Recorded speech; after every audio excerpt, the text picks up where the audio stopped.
You are listening to the Chits and Giggles podcast. Hello and welcome to another Chit Chat. I am joined by Ben today. Hello, Ben. Hey, Russell. How's it going? Yeah, good. So it's been a while. We do apologise to anyone listening today and going, where the bloody hell were you guys? What were you doing? You did all this stuff. What were we doing? What happened? Ben must have been in a plane crash on the way home to Australia or something. Well, they know that's not true because we uploaded the review at 30,000 feet, if you'll remember. Oh, that's true. Yeah. Well, actually, I think it was partly burnout, actually. After that hectic week and then another hectic few weeks afterwards, doing loads of editing and things, I think I just literally got to the point where I was like, I'm just going to take a rest. And that never happened because of work. That's it. Yeah. So, what's news? Any news with you, Ben? Any news for me? Well, at the moment, I have a board game playing drought, which is a bit of a shame. Oh, no. Because a lot of the people I know, Christmas is a busy period for them, and so they have a lot of work on. So all my regular game groups have fallen away. But I have started playing Star Wars Destiny, just because I wanted to see what it was like. And that's quite a fun game, but it does, because it's a trading card game, it falls from that thing where one friend will spend more money than the other friends, and then of course their deck is better because they spent more money. Have you actually experienced that happening though? Oh, that happens in all of these games. It happened when I used to play Magic the Gathering, that if one of your friends, if I used to play just drafting and you play pretty cash, and then if one of your friends decides to spend a bit of money on individual single cards, and they have this amazing deck, and the only way you can have something that's comparable is if you go and do the same thing. Yeah. Surely the whole point of these games though is that they're balanced. Like there isn't one major card that can which is OP, because then, well, people would buy that surely, and then it would ruin the game. There are cards plural that are OP, and then you make decks using those cards. And luckily with Destiny it is a dice-based game. And so that does give you that edge. So it makes it quite accessible in the sense that you can have a deck which is not as good as your opponent, but if the luck of the dice are on your side that day, you can win a game that you shouldn't win. That seems annoying, actually. Well, it can be annoying. There's a few things like that. It goes two ways. So, for instance, the maximum cards you can have in a deck is 2. That's awesome, because that means it's cheaper, because you only need 2 of each card. However, it's actually very easy to have, 2 really good cards in your deck, and they just unluckily get discarded by your opponent. And once 2 of them are gone, well, okay, that's it. So that you're never seeing that card again.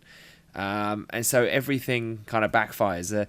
The booster packs always contain a dice, which is nice. However, you only get 5 cards. So you often... How much is a booster pack, like, in over here? British money? Probably £3. Okay. £3 to £4. So you get five cards and a dice for £3-4. It sounds about right, I guess. Yeah, it is right. And there's not very many cards in the set yet. The dice, when I first saw them, I thought they looked really cheap. But they're actually not that bad. But they are quite big, bulky, and heavy, and loud. So if you're playing it, I always get I always have another board game with me, and I roll them into the box, because if you were to roll them on a hard table, it's really loud. You can't play Star Wars Destiny stickily at night. Or scuffing the table, like those metal dice. They're such a great concept, but who wants to throw metal at their wooden table? It sounds like a recipe for disaster, really. Yeah. Especially if it's an IKEA table. I mean, I love IKEA, but we need a Jam Sumo with metal dice. That would be painful. Ouch. Yeah, that game is not going to last very long. But that's something that I've been doing a little bit. But yeah, I haven't been playing that many games recently, unfortunately. But I think the same goes for me, actually. I mean, with Christmas, working in a busy sort of retail/hospitality environment, it does get busy towards Christmas, and as a result, I have been working more and playing less. But that's not to say I haven't been playing games. I have actually got a few good games in, including one that you're a fan of, I believe, Great Western Trail. Oh, love that game. That's the game I've probably been playing the most, actually. It's my favorite game of the year, my favorite release. this year. Do you think that it will win the Kinderspiel award? I want it to, because I love it, but I don't. It doesn't feel. It's almost too complicated. Normally the Kennerspiels are slightly more thinky, but they're actually like Isle of Skye is actually quite a simple game, but it's a very in-depth game. But Great Western Trail is actually a simple game. I even mentioned in the review on the website that it's technically quite simple, but there's so much to think about that it just doesn't feel like a Kennerspiel.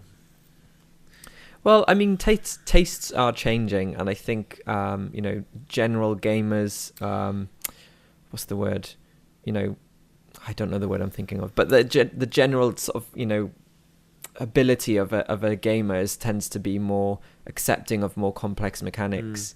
I don't know if that's going to be reflected in the award, but to be honest, I think the game that will win, and it feels more Kennerspiel-y, is Terraforming Mars.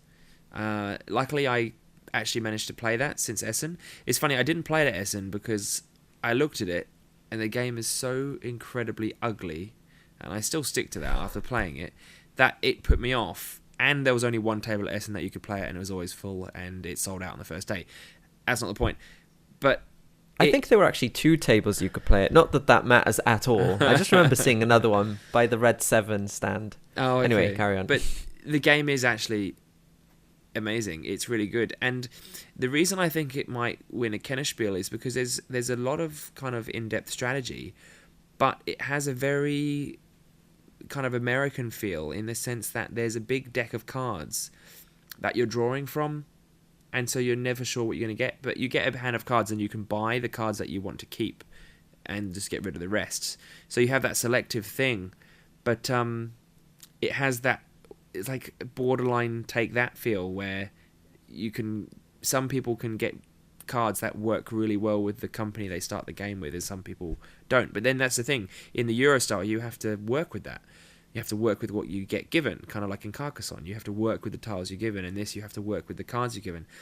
I do wish that there was this is my only one thing with the game, is I wish there was a way in the game that you could generate card draw almost as a resource. There's all these different resources you can generate, and if card draw was one of them, that'd be a big fan, because you can draw cards if you build in special places on Mars, but that's pretty much the only way to get extra bonus cards. But it is you get the cards at the beginning of each round? Yeah, and then you buy the ones you want to keep. Yep. And money is a pretty valuable resource. Mm-hmm.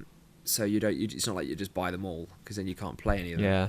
So I like that, but it feels more. I like that mechanic as well. It definitely feels more Kennerspiel, and people love that game, and I see why now, despite the fact it's so ugly. I wish they would just redesign it, like the mats, the player mats that you have the little cubes on, which are just waiting for someone to bump the table and knock everything over. They've got all that kind of like vector shading. It looks almost like a PowerPoint presentation from 2000. Yeah. Horrible. It's funny you talking about it feels more Kennerspiel-y. I worry about that as a thing with awards, where you can tell just from how a game plays or whatever, how it feels like, oh, it's almost certainly going to win that, but that's not necessarily a good thing, because it doesn't sort of reward innovation in games, really. I mean, yeah, of course, you're saying about that mechanic, which is quite nice in there, but generally, like Great Western Trail, me and you both agree it's a great game, but you're saying, nah, it's too complicated for a Kennerspiel. I'm like, what if it's a great game, and it ticks all the boxes, including, I say this, it does look great, the game, but the box for Great Western Trail does not look great. Like, it's just that 3D... Yeah. Old school, like old school animation on TV, like when they used to do computer animation, it looks like that. But apart from that, everything looks great, plays great. You're a cattle rancher. I'm like, okay, it fits. Yeah. But like, it does fit. It's though. Not everyone's releasing games about Mars and Cthulhu, and then there's like, do you want to take some cows to Kansas City?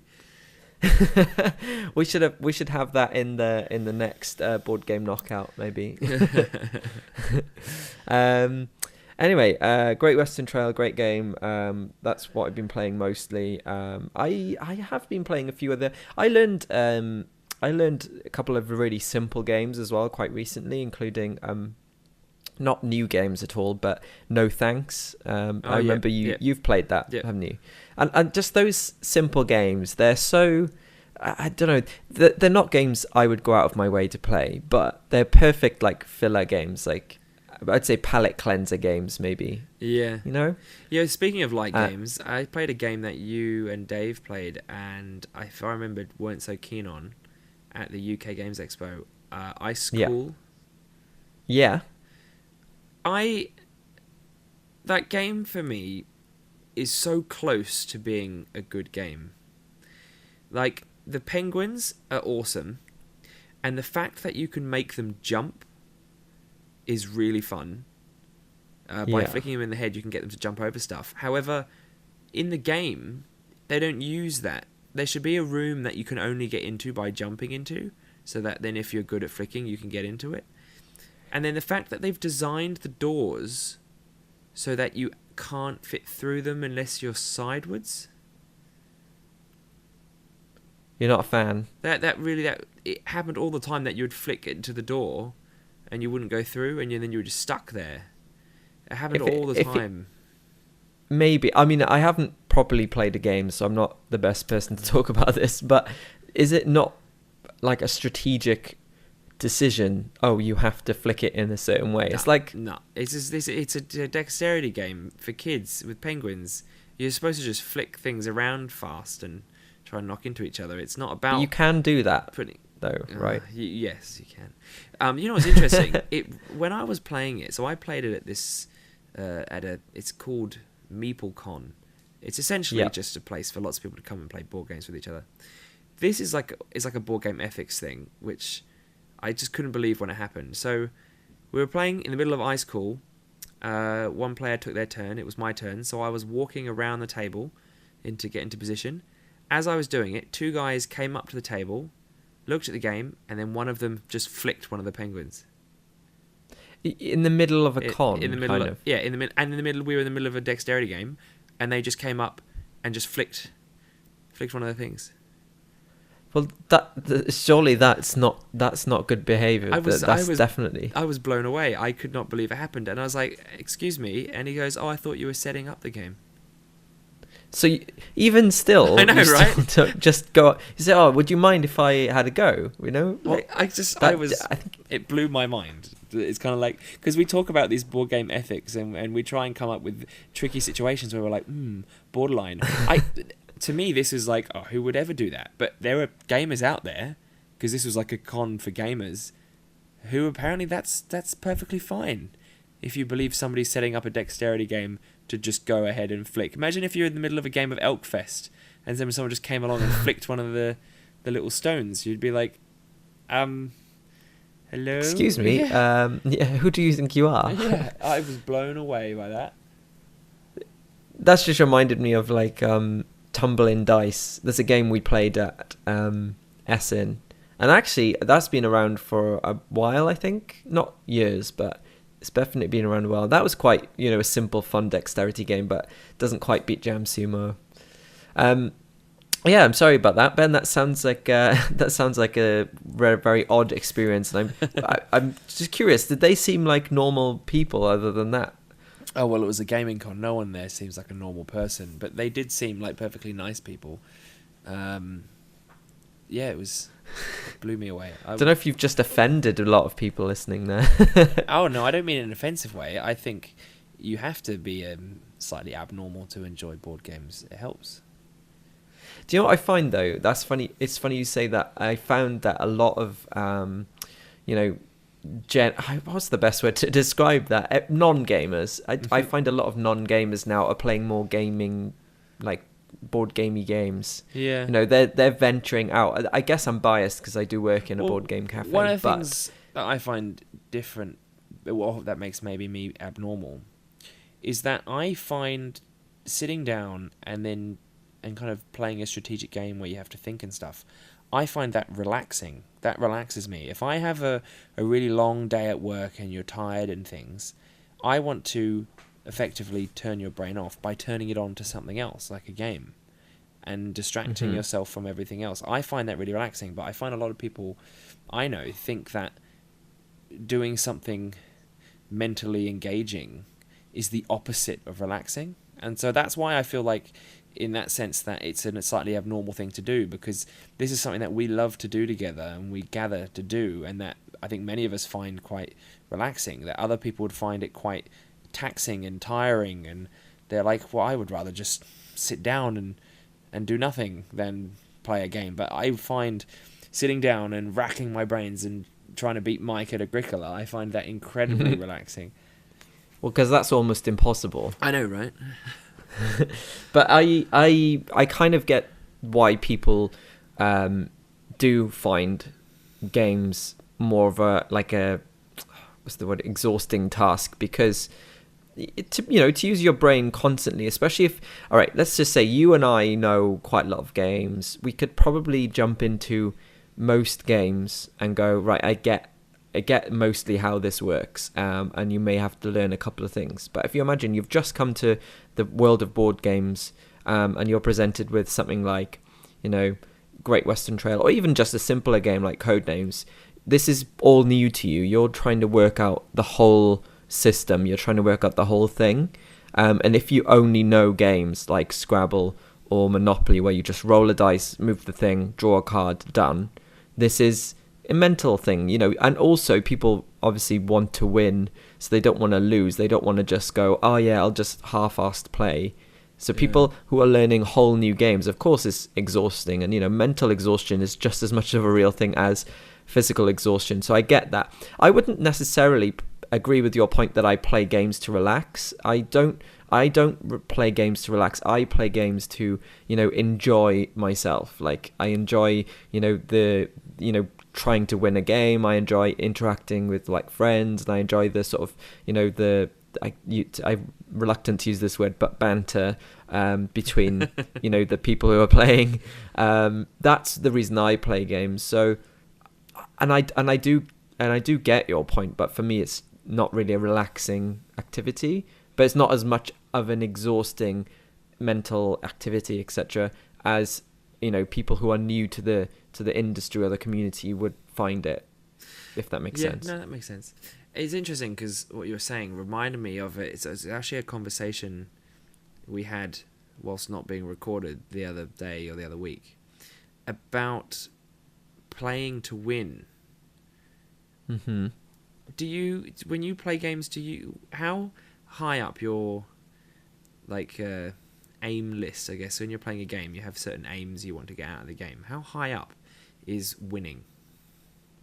I say it's fairly high, and if it's probably the best thing. Although I have gotten, I have been playing games, and maybe about halfway through, or somewhere, not close to the end, but there have been points in certain games where I've been, I really don't think I have a chance to win now, but I'm just going to play to enjoy the experience of it.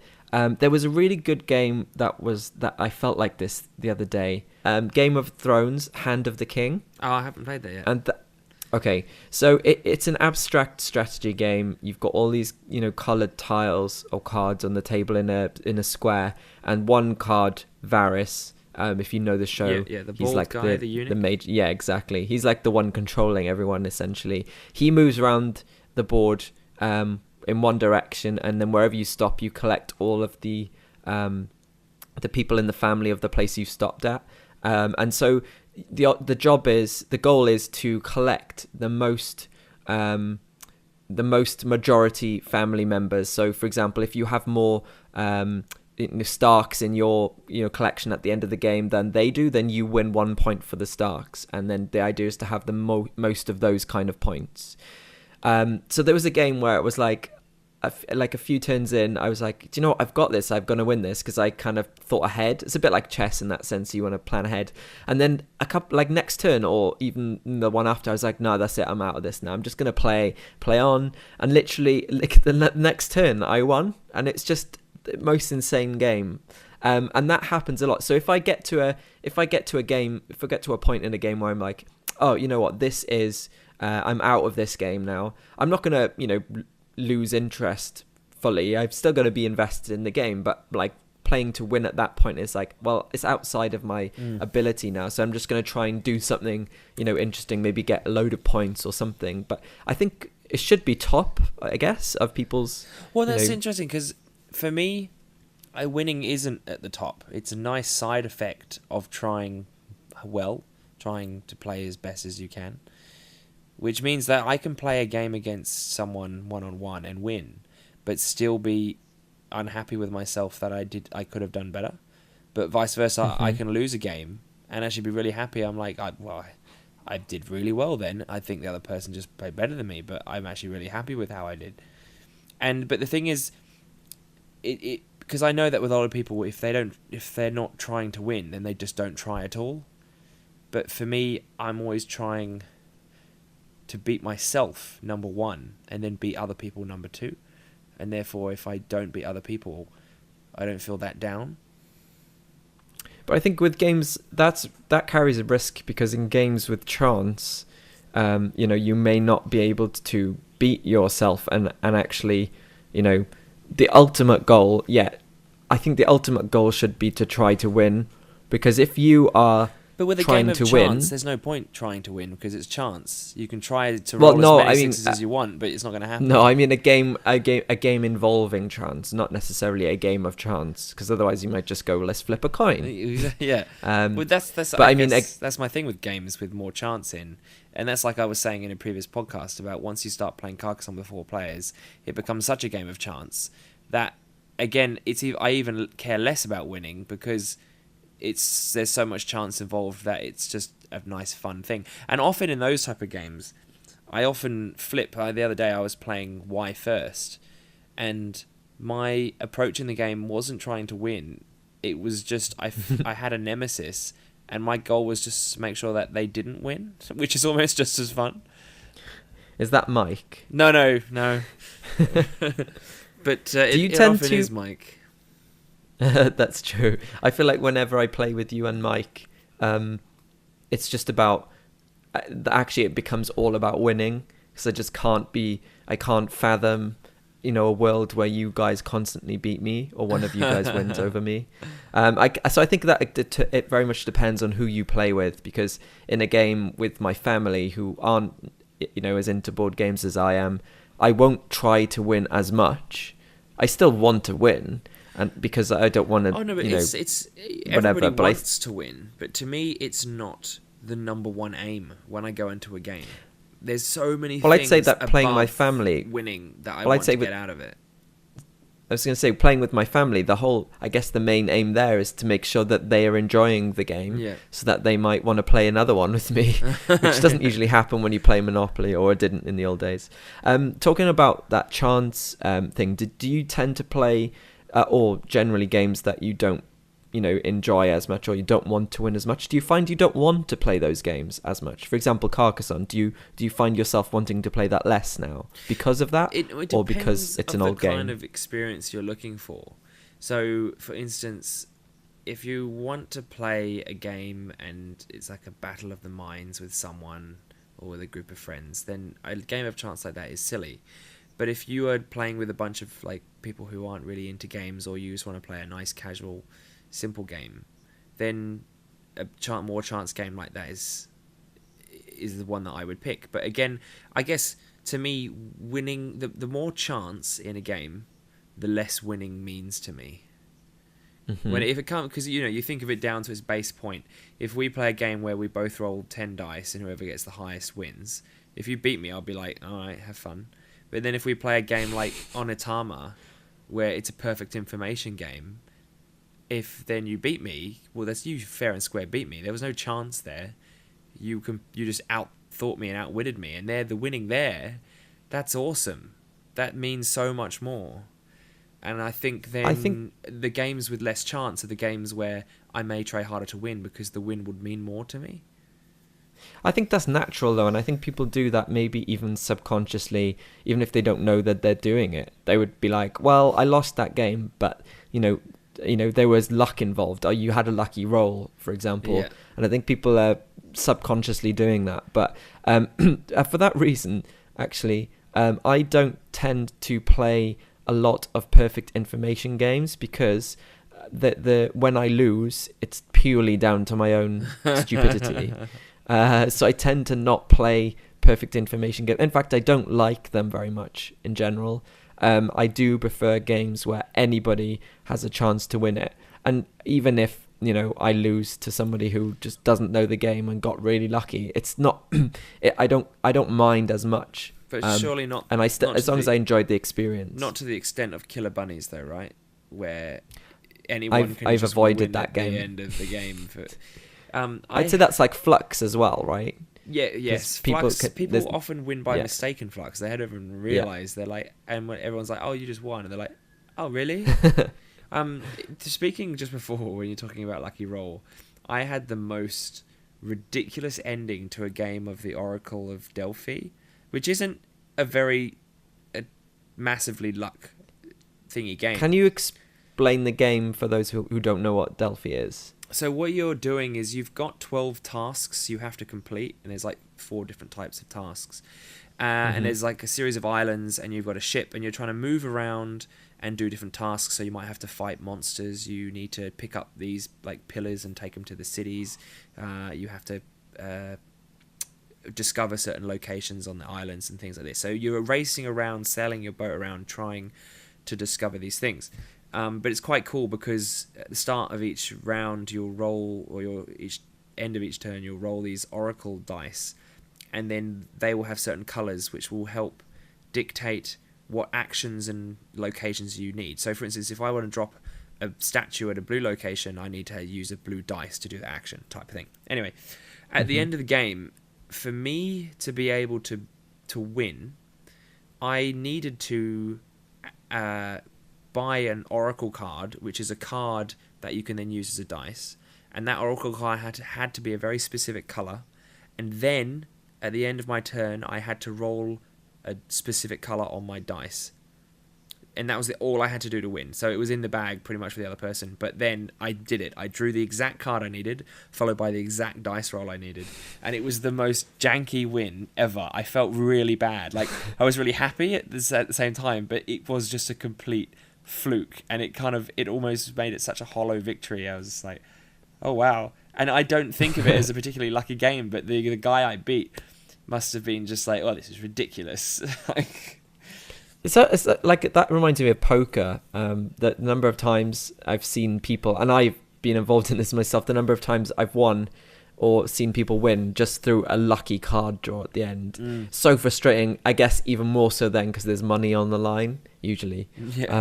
But yeah, well, interestingly, let's talk about the fact that it's coming up to Christmas soon. Yeah, because Christmas, big board game time. I'll ask you a question, and you suggest this question. I think it's a really good one. If you had the best friends in the world, and they bought you a game, what would it be? At the moment, it would be probably Innis, Terraforming Mars, or Kemet. Interesting. Because Kemet's an older game. It is as well. But I haven't played it yet. But the thing is, there's good. Another one. But the thing is, I wanted it so much, I actually bought it for myself today. The new version of Innovation. Okay. That game, I've played it twice, and I was like, oh, this is kind of cool. And then maybe didn't play it for a month, and then I played it with a different person, and it reminded me, it is such an incredibly good game, and it's so simple. It's a small card game. Have you played it before? I haven't, but I heard about it because I was actually interested in it before, but I never researched or anything. So tell us how that works. So it's really clever. There's all these little clever things that they've done in the game. It's really unique. How it works is that you're trying to. Where do you begin with this game? It's so like abstract in some ways. There are essentially like 10 different piles of cards that progressively get better, and each card on the front of the card, it will be a specific color. It will have a specific kind of action it can do, but it also has these symbols on. It can have up to 4 of these different symbols. And essentially what you'll do is you're what's called as melding these cards, which means playing them in front of you. But then if you play a card of the same colour you already have, you play it on top and it covers that card. The thing is, then these cards have different actions on, and so the actions are associated with those symbols that are also on the card. So let's say, for instance, the leave symbol. If I do an action that's associated with the leave symbol, anyone who has more leaves or equal leaves to me, they get to do that action first before I can do it. But then there's also actions which are called demand actions, which means if I have the most leaves, I can, or if I have more leaves than another player, I can ask that player, I can demand that they do this specific action. So you're trying to collect these cards, and the cards that are on top of your stacks, that's the action that you can do. But not only are you trying to do that, you're trying to then collect the symbols on the cards so that you can force people to do things, / you can take actions on other people's turns. And then as the game progresses, you can actually get like what's called splaying these stacks. So you can slide the cards along so that more of the symbols are visible. And then the order in which you stack them is really important. But then there's the whole scoring thing, which is a whole another part of the game, which you can often forget about because you're trying to score cards, and then they give you points. But then as an action, you have to claim like a prize. So if you have 20 points, you can claim the 20-point prize. And that's an action to do that. And it's such a clever game, and there's all these different combos that happen, and the game moves quite quickly because you start off with level 1 cards. They're all pretty rubbish, but then by the time you get to level 10, there's cards where you can just start decimating someone's score pile and things. It's just a really clever, unique game. I know I probably haven't done a very good job of explaining it, but I kind of follow. It's kind of like Terraforming Mars. It's not the best looking game, but you have to look past that. Because it's so clever, and that game. I'd like to. My friend can't like buy to it find for me out if there are any I other. bought it because I just couldn't wait. Oh. But what's on your list? Well, it's a game I've had my eye on for a little while, and I know it's the kind of game that I would enjoy, but I just haven't got around to it. And especially that now that they've redesigned it, it's the Robinson Crusoe game. Oh, that's interesting. You've played it? Yeah. No, I haven't. But I feel like it's the kind of game. It's the kind of game that I think I would enjoy. You're not going to wait for the new Mars, First Martians. Yeah. I'm not sure, to be honest, because I'm less interested. And I know we did the whole board game knockout, but I'm less interested in Mars as a theme, and I'm more a fan of the Robinson Crusoe story. So that game is one of them, but that's not the only game. There are just games that I would love to play, and I just haven't got round to actually buying them as well. Like Deception, Murder in Hong Kong. I feel that's really good. It is really good. But I haven't played it. I would love it if someone got it for me. I was actually going to bring it to Essen, but I didn't have enough room in my suitcase to bring a game and or bring all the games back. So I didn't. It is phenomenal, though. It's very, very good. Did you not? You should have done what I did and literally taking out all of the components that you like absolutely required. Don't even take the rules and just literally just pack them all into another bigger box. Yeah, I could. So I managed to get like 5 games in 2 games box, 2 very small boxes. It just seemed weird to take games to Essen. Yeah, that's why I didn't take loads, because I was like, I'm probably going to buy a few. I actually ended up buying 3 games at Essen this year, which is incredibly restrained of me. I know. But but one of those games was Innis, and we've played that, and brutal and game. I enjoyed that. It's a very good game, but it's a friend ender. Friend ender. We were still friends after playing it, and I won. Yes. And you know how bad I am at winning. No, I'm not. At least I hope not. See, it just shows how much I don't care about winning. I think it's about playing with the right people, I guess. Yeah, but I would like to play it with 4 people, because I haven't seen those extra cards. Yeah. And for a game with so few cards and components, essentially, it is a really good game. Really tight game. Brilliant. One other thing I wanted to talk about, because obviously it's in the it's currently on Kickstarter, doing very well. Raised over $7 million at the moment. Is a redo, a reissue. Sorry, I thought What did you think? you were segueing into the game that you're working on, and then when you said, "Oh no, when you said no, it was at $7 million," I was like, "Russell, yeah, what the hell? This is amazing news. Why haven't you told me this?" Oh before? no, actually, all right. Well, one of two things I'd like to talk about actually. The Kickstarter game, you know it. Well, you say it. You say what it is. Kingdom Death Monster.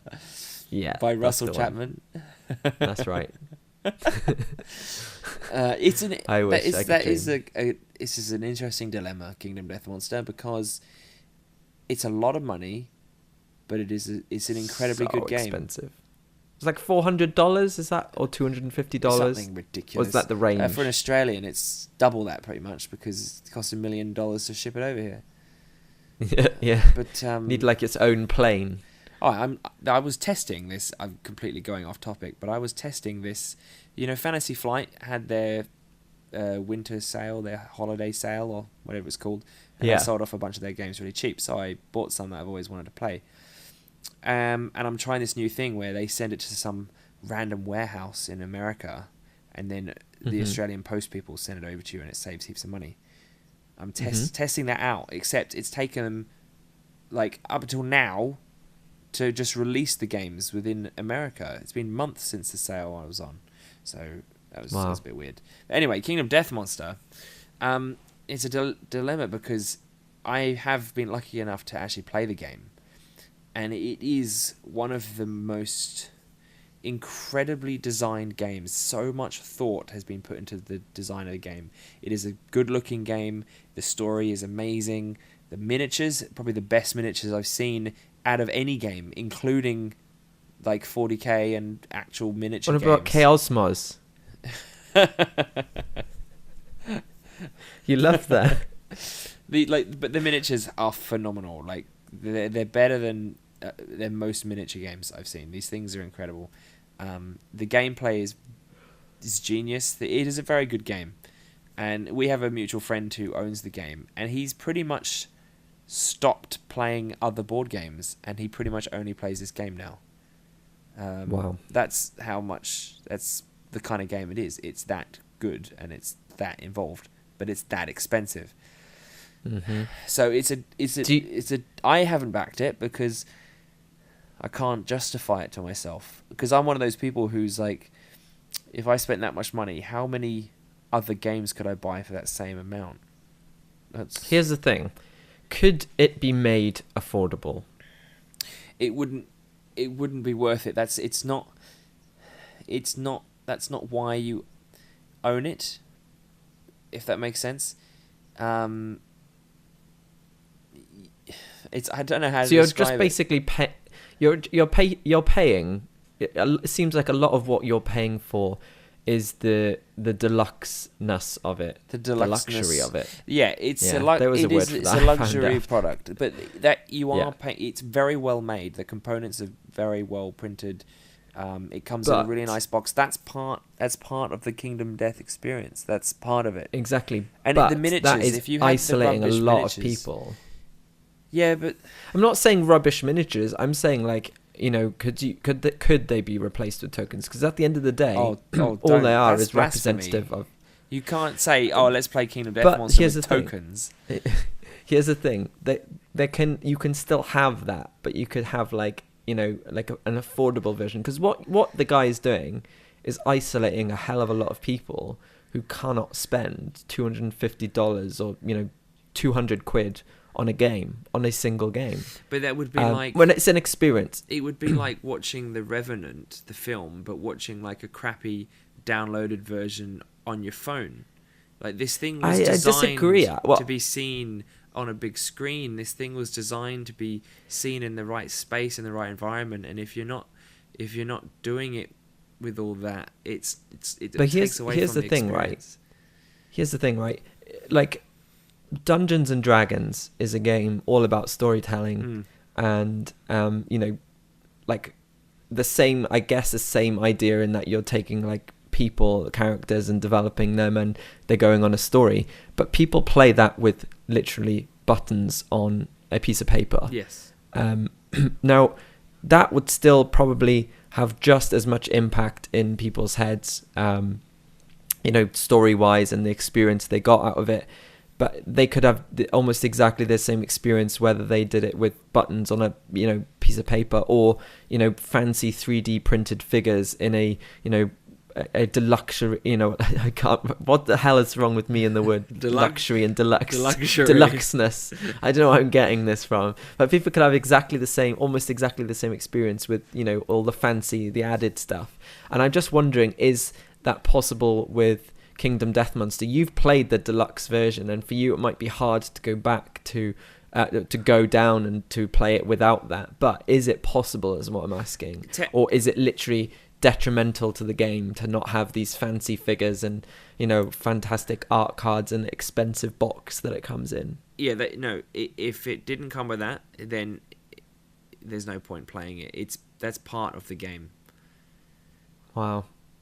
I just find that so hard to believe. As I have not played it, I've not even really properly looked into it. But for me, I would be like, I don't want to. Okay, to me, it's like, would you rather have an original artwork on your wall or a photo of the same artwork on your wall?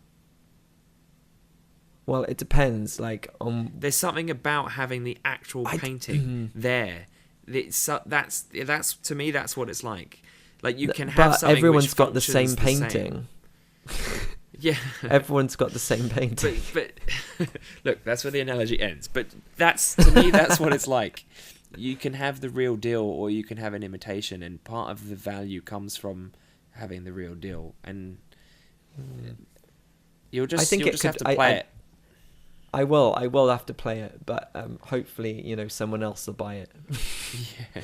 That's the answer to the Christmas games question. If I had the best friend in the world, maybe they'd buy me Kingdom Death Monster, because they spend a lot of money on me. But the game itself is not just the miniatures. The game is actually very, very well designed, and it's very clever how they've managed to do essentially Dungeons and Dragons without a dungeon master. It's very clever. Okay. All right. So now there's one more bit, your because game you reminded that me. hasn't gone to game. £7 million yet. How's that No, going? it hasn't. It's not even on Kickstarter. Basically, I've been working on this for a year, and the idea came to me because it's based on a very simple concept. It's based on another existing game, party game, not a board game, just like a game that people play. It's essentially Would You Rather, but gamified. Again, me with my making up words, turned into a game, a bit more strategic. And the idea is that you have all of these cards with individual situations or scenarios on them, and you get a hand of them at the beginning of the game, and you put down two as the options. So would you rather this or this? And the aim is to split the vote as evenly as possible, because I think that's the whole point. When people were playing Would You Rather, or whenever people throwing out these Would You Rathers, I've always found it more interesting to come up with ones that people literally, I could not decide between those two. And it just clicked one day. Oh, actually, you know what? That could be an interesting game. So I've actually designed a proper prototype now. All the artwork designed by a very good friend of mine, in exchange for beer, which was a great trade. And now I've actually got a working prototype made by the company Make Playing Cards. They have a website, and actually Dave's prototype game was also made by them, and that's exactly why I went with them, because his cards were so good. And his game is really neat. Put Dave onto them. You? Oh yeah, this guy. Yeah. What did you use them for? Lugu? For my prototypes. Oh, nice. Okay, so interesting. Okay, so there we go. They're full circle. Now I should recommend them to you. And then, Essentially, you just did. Yeah, I essentially did. That's it. So anyway, I've tested this now. I've tested this game out quite a few times with different people, and genuinely been, telling them, if there's anything you don't like about this game, be as brutally honest as possible. And it has gone down pretty well. You've been there every time, though, right? I have, yeah. Yeah. But the next step, I you've don't. got to give it to people to play Well, without this you is interesting. and with rules. Well, this is interesting because I don't feel like I should say this, but I managed to get another copy of it accidentally, of this game, this prototype. So what was essentially going to be my prototype, I now have another one. So now with this second prototype, which is almost exactly the same, I am going to leave it in the board game cafe where I work, and and see how it goes from there. No, So that's good. That's good. interesting. But it's quite fun because I've never designed a game before. It's quite weird. I think it's kind of cliche how a lot of people who play a lot of board games always design their own. And now I am one of the cliche. Yeah. I am a walking cliche. Yeah. But I'm still kind of curious to see because you haven't really talked much about your process of designing a game and, you know, getting it, you know, made, produced, and then essentially, you know, brought on by a publisher. And so I'm curious as to whether I should talk about that on this podcast or general podcast, because I think it might be interesting for people. You're always welcome to. But the thing is, right now you're entering the hardest phase. Designing a game is actually pretty easy, and like people do it as kids. I reckon there's tons of people who've designed little games amongst their friends. The thing is, the playtesting phase, that's the hard thing, and that's the thing that takes time, because you have to playtest it hundreds and hundreds and hundreds of times. And this is the thing, like, even if you're there and you tell people be as brutal as possible, people aren't going to be honest with you. The thing that I found really good was to give it to a friend, and then get them to play it with other people, and don't even tell them that this is a game that's being playtested. Just say, "Oh, I bought a new game from a shop the other day. Do you want to play it?" And then people will play it, and then they will be honest, and then your friend can then give you the feedback they gave, and then that will work. But if you're there and they know it's your game, then yeah. I know. It's funny because I did know about this bias. Like when I was there, I was totally aware that, you know, people aren't going to be 100% truthful. But even still, knowing that, I still think the game went down a lot better than I thought. They did, to be fair, they did bring some issues to my attention, which is good. Which is why I know that they weren't just going, yeah, it's lovely. And those issues were valid ones. For example, one person said, this just is going to seem like a Cards Against Humanity like ripoff or clone just from looking at it. And I was like, I totally get that, but I think what I need to do is, like, obviously I'm not finished designing it. I haven't really narrowed down the rules yet, because there's so many different variants. But what I do like about the game, which I hope will be working in my favor, is that the rules are so simple. The game isn't about the strategy and the playing of the cards in the right places or whatever. There's a tiny bit of that, but most of what makes the game work is that it's essentially a discussion mechanic. It's a way to make people laugh, to talk about things, and it also has that nice post decision or post, you know, pivotal moment in the game discussion where people are like, oh my god, why did you do that? Why did you pick that? And I've tested it with enough people that it always happens. I'm kind of like that. And the only other issues as well is that it's there was another game released fairly recently on Kickstarter, and it's not the same game at all, but there are similar games out there, but I still think mine is different. So it's going to be interesting. I might be walking into this and going, nope, it's too similar to other games, won't take it. People won't be interested in it. But even if that happens, and the worst case scenario is I go in and I go on and this bombs and it doesn't go anywhere further than this, you know, it's nice to say I've actually made a game, and it's a good prototype. So you've got it as the game. Yeah.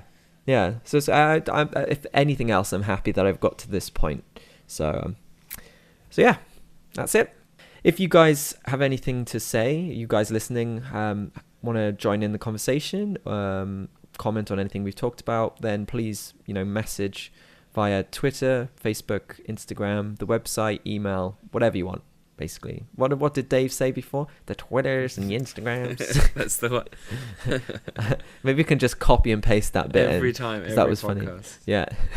Yeah. But yeah, it's been a pleasure to catch up. And yeah, we'll be out with lots of brand new content for the website soon, so stay tuned. Yeah. It was nice chit-chatting with you, Russell. Same. All right. Bye. Bye. Thank you for listening to the Chits and Giggles podcast. For more reviews and podcasts, visit forchitsandgiggles.com.